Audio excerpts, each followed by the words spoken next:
I don't necessarily think that I would agree with all of your premise, but I would say this. There are a few things that I think need to happen with the education system in our state, and certainly Cobb County is systematic of these things. First and foremost, I think we have to change our paradigm and create a more student-focused system.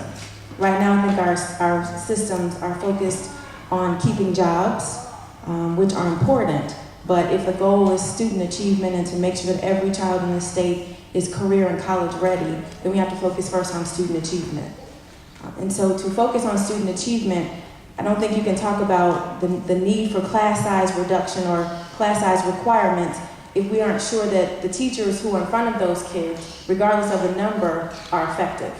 And so first and foremost, I think we have to ensure that every child in this state has an effective teacher standing in front of them and an effective leader who is leading that school and making sure that the teachers are well qualified and effective, that they have the resources that they need, that they are supported, that they have the flexibility and the innovation to teach students and meet them where they are. I think too often we look at school and education as something that we've been doing it this way for 50 years, so let's keep doing it that way. Even though when we look at the graduation rates as a state, black males are graduating at less than a 50% rate, something isn't right. And I think the reasons for that is because we are not focusing on the right things. Again, talking about effective teachers and effective leaders. I think funding is an issue, but I don't think funding is an issue within the metro area. If you look at Cobb County schools, if you look at Atlanta public schools, where you're talking an $8,000 to a $16,000 per pupil spending, the issue is about prioritizing. And it goes back to student achievement. And while I don't agree at the state level with the decisions that have been made to cut the quality basic education formula, which essentially determines how much each child gets, I don't agree with those cuts. I do believe, though, that throwing more money at the problem is not what's going to solve the ills of education. Last but not least, I think it is also critical as we talk about how we are educating students, that we can't keep doing the same thing over and over and believing that we're going to get different results. And so if we know that the one-size-fits-all model is not working and we still are having 50% of black males not graduating, then we need to offer them other options. Whether that's a career academy, whether that's a charter school or a magnet school, whether that's a single gender school, we need to try every option available so that kids are getting a curriculum, they're getting an education that is relevant to them, and that it inspires them to want to learn, and that when they leave our schools in Georgia, they are career and college ready.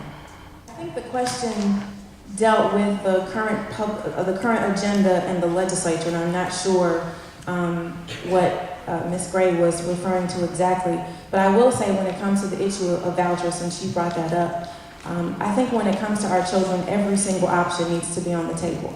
And if we were to tell the truth about what's happening in education, we don't have the sense of urgency that we need.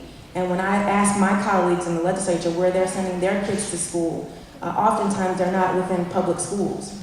And I want my daughter, who is in this audience, who attends the school in this building, who I will put her education against any other child in this state as a 3-year-old. And if the school that she is zoned to go to for kindergarten is not up to par, she will not be going to that school. And I believe that every parent ought to have that option. Yes. What I do agree with Ms. Gray with is that we have to do everything we can to improve public education so that every child has a real choice and so that every child has access to a quality education. But if we don't have the sense of urgency to do that, and if we acknowledge that one size does not fit all options ought to be put on the table for every child, and indeed it will create a level playing field. The second thing that I want to point out, and just for people to think about, I understand that there's a lot of tension around vouchers and private and all of those things, but I think number one, if we refocus these energies and talk about what's in the best interest of the child and kind of take some of the politics out of it, we might see better results. But the second thing is I want people to consider that we already have vouchers in many other sectors. It's called pre-K. So my daughter could take a pre-K voucher and go to any school in this state that offers a pre-K program. It's called higher education. The Hope Scholarship is used to go to Spelman, the greatest institution on earth, for Black women. Morehouse and Emory and many other schools within the state of Georgia that happen to be private.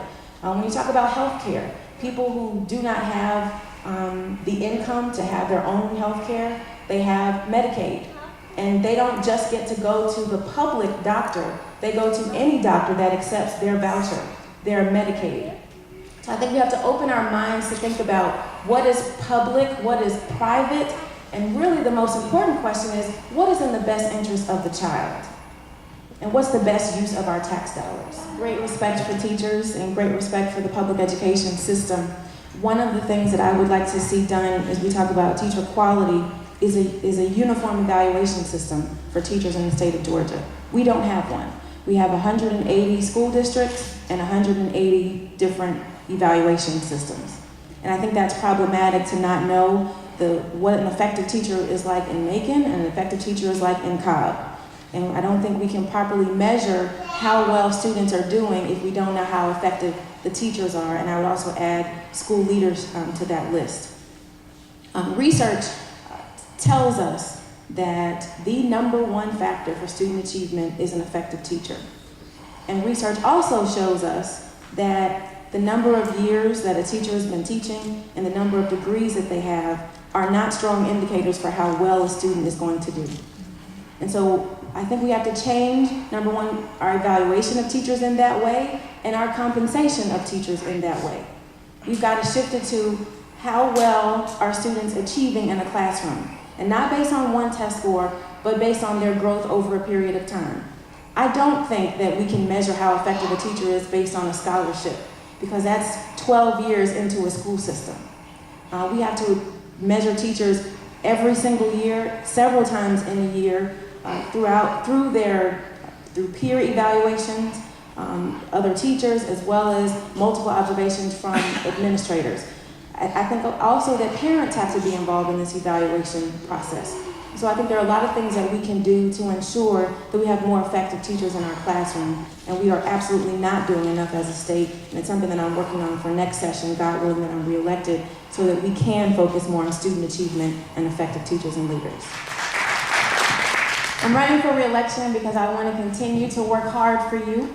I want to continue the Saturdays program that we've done for high school students in our district, continue to do town halls, continue to do those things that keep me accessible to you, and so that you are informed and that I can be responsive to your needs.